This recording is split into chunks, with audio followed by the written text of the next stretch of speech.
नमस्कार, आप देख रहे हैं खास खबर में मैं हूं रूही। अब रुक करते हैं खबरों की ओर।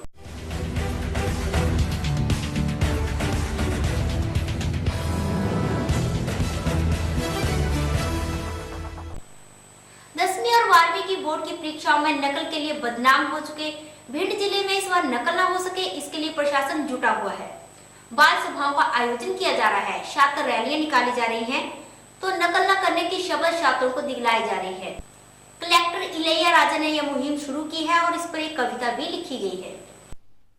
नकल की जो जगह थी वो नहीं हो और उसका नाम तक बाकी नहीं हो। नकल के साथ न बढ़ता कोई, जो सच है जीत बस उसकी ही होगी। वो बचपन जिसको अच्छा और करना था, वो जिसने आज तुम्हारा ज्ञान छीना था, हमें उसका ही बदला चुकाना है। नकल के दाग को हमको मिटाना है। इस कविता की रचना भिंड के शिक्षक गगन ने की है और कविता भिंड के हर स्कूल और बाल सभा में सुनाई जा रही है। इस बार बोर्ड परीक्षा में नकल रोकने की ये मुहिम है। अगुवाई की है कलेक्टर इलैया टी राजा ने। अधिकारियों की बैठक हो रही है तो जगह जगह संगोष्ठियां। मुहिम बस एक ही कि किसी भी तरह से नकल रोकी जाए। हर व्यक्ति को समाज इंपॉर्टेंट ना होते हुए हमारा घर या व्यक्ति का मेरा सर्वाइवल है, मेरा सर्वाइवल मैं मुझे जीना है इस जिंदगी में। मैं किसी को मार के भी मैं जीऊंगा। मतलब कहीं ना कहीं है ना, भिंड में ये बात है ना जनरली ज्यादा कुछ आ गया है, देखने के लिए मिल रही है। तो इस चीज को बदलने के लिए ना जिम्मेदारी ना सभी का है। दरअसल भिंड पिछले कई सालों से नकल के लिए बदनाम रहा है। जैसे बिहार में नकल माफिया सक्रिय हैं, ठीक ऐसी ही तस्वीर भिंड में भी नजर आती है। इस बार भी भिंड में 10 अति संवेदनशील केंद्र हैं, तो 39 संवेदनशील केंद्र बनाए गए हैं। इन केंद्रों पर नकल रोकने के लिए इंतजाम भी किए गए हैं। 3 टीमें बनाई गई हैं, जिसमें से एक टीम परीक्षा कराएगी, तो दूसरी टीम निगरानी करेगी और तीसरी टीम सुरक्षा का ख्याल रखेगी। सभी केंद्रों पर शिक्षक और छात्रों को बगैर आईडी कार्ड के प्रवेश नहीं मिलेगा। एसपी और कलेक्टर परीक्षा के दौरान निरीक्षण करेंगे। नकल करने वाले केंद्रों को स्थायी रूप से खत्म कर दिया जाएगा। नकल रोकने के लिए पैनल बन रहे हैं। संवेदनशील में अति संवेदनशील और जो संवेदनशील केंद्र हैं उनमें अतिरिक्त पुलिस बल की व्यवस्था होगी और 100 मीटर और 200 मीटर की एरिया चिन्हित की जाएगी। उसके विद्यालय केंद्र से 100 मीटर और 200 मीटर की परिधि में प्रवेश वर्जित रहेगा। सिर्फ परीक्षार्थी ही जिनके पास प्रवेश पत्र होगा या जो इन्विजिलेटर या अन्य परीक्षा से जुड़े हुए लोग होंगे जिनके पास प्रवेश पत्र होगा वही परीक्षा केंद्र में प्रवेश कर सकेंगे। नकल रोकने के लिए प्रशासनिक इंतजाम तो है ही, मगर बाल सभाओं में नकल के खिलाफ शपथ दिलवाना, जागरूकता रैली निकालना एक सार्थक पहल मानी जा रही है। आम लोग भी इसकी सराहना कर रहे हैं।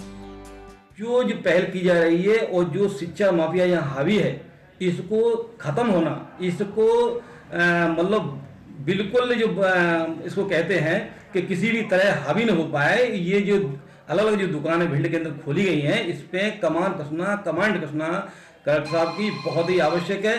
नकल नहीं हो रही है, ये सुन के मुझे बहुत खुशी है। नहीं, हमारे बच्चों के अंदर यही आता है, नकल से हम पास हो जाएंगे और नौकरी में आ जाएंगे। तो बच्चे पढ़ते नहीं थे, अब बच्चों को मैं यही सिखा रही हूँ कि पढ़ो और पढ़ने से जो भी लिखोगे तभी पास होगे।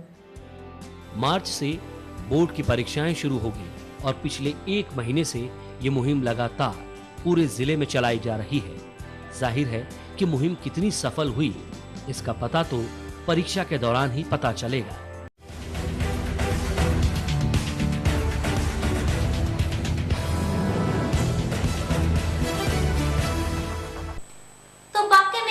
हमेशा से नकल के लिए बदनाम है और इसके लिए सुर्खियों में रहा है। जब भी कोई बोर्ड की परीक्षाएं होती हैं, वहां पर नकल न हो, इसकी कोशिश प्रशासन कर रहा है और कलेक्टर भी, जो कि युवा कलेक्टर हैं, इस पूरी मुहिम से जुड़े हुए हैं। तो यह मुहिम तब खत्म होगी जब बोर्ड की परीक्षाएं होंगी और बिना किसी नकल के संपन्न होंगी। हम भी यही उम्मीद करते हैं कि यह मुहिम पूरे भारत में लागू हो और सभी छात्र नकल न करने की शपथ लें।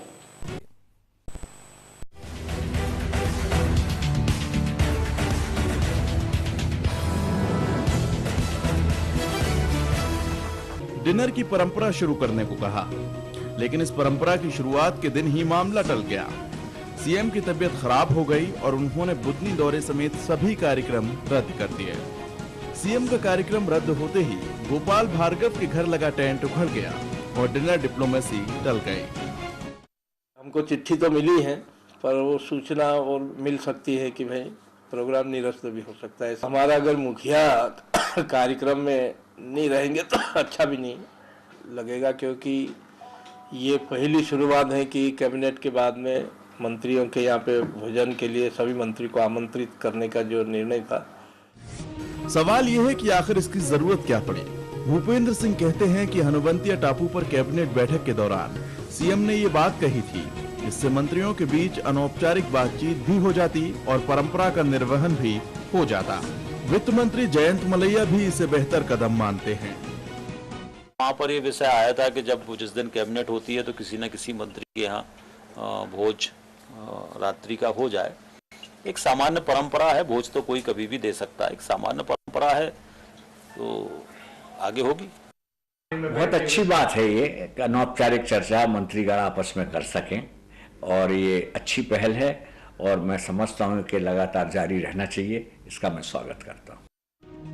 राजनीतिक गलियारों में सुना तो ये भी जा रहा है कि कुछ और मंत्री चाहते थे कि शुरुआत उनके यहाँ से हो, लेकिन चूंकि गोपाल भार्गव वरिष्ठ मंत्री हैं, इसलिए पहला कार्यक्रम उनके निवास पर तय हुआ। इस डिनर डिप्लोमेसी के जरिए उन मंत्रियों के बीच बेहतर समन्वय की कोशिश है जो एक ही इलाके से आते हैं, लेकिन उनके रिश्ते मधुर नहीं माने जाते। सीएम की डिनर डिप्लोमेसी क्या रंग लाएगी, ये तो तब पता चलेगा जब इसकी शुरुआत होगी। मध्य प्रदेश में एक नई डिप्लोमेसी की शुरुआत होने वाली थी, जिसका नाम था डिनर डिप्लोमेसी, लेकिन सीएम की तबीयत खराब होने के कारण यह मुमकिन नहीं हो सका। पहले दिन गोपाल भार्गव को कैबिनेट सदस्यों को डिनर देना था। अपनी टीम के बीच बेहतर तालमेल के लिए सीएम ने डिनर की परंपरा शुरू करने को कहा, लेकिन इस परंपरा की शुरुआत के दिन ही मामला टल गया।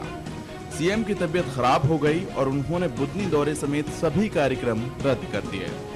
सीएम का कार्यक्रम रद्द होते ही गोपाल भार्गव के घर लगा टेंट उखड़ गया और डिनर डिप्लोमेसी टल गई। हमको चिट्ठी तो मिली है, पर वो सूचना और मिल सकती है कि भाई प्रोग्राम निरस्त भी हो सकता है। हमारा अगर मुखिया कार्यक्रम में नहीं रहेंगे तो अच्छा भी नहीं लगेगा, क्योंकि ये पहली शुरुआत है कि कैबिनेट के बाद में मंत्रियों के यहाँ पे भोजन के लिए सभी मंत्री को आमंत्रित करने का जो निर्णय था। सवाल यह है कि आखिर इसकी जरूरत क्या पड़ी। भूपेंद्र सिंह कहते हैं कि हनुवंतिया टापू पर कैबिनेट बैठक के दौरान सीएम ने ये बात कही थी, इससे मंत्रियों के बीच अनौपचारिक बातचीत भी हो जाती और परंपरा का निर्वहन भी हो जाता।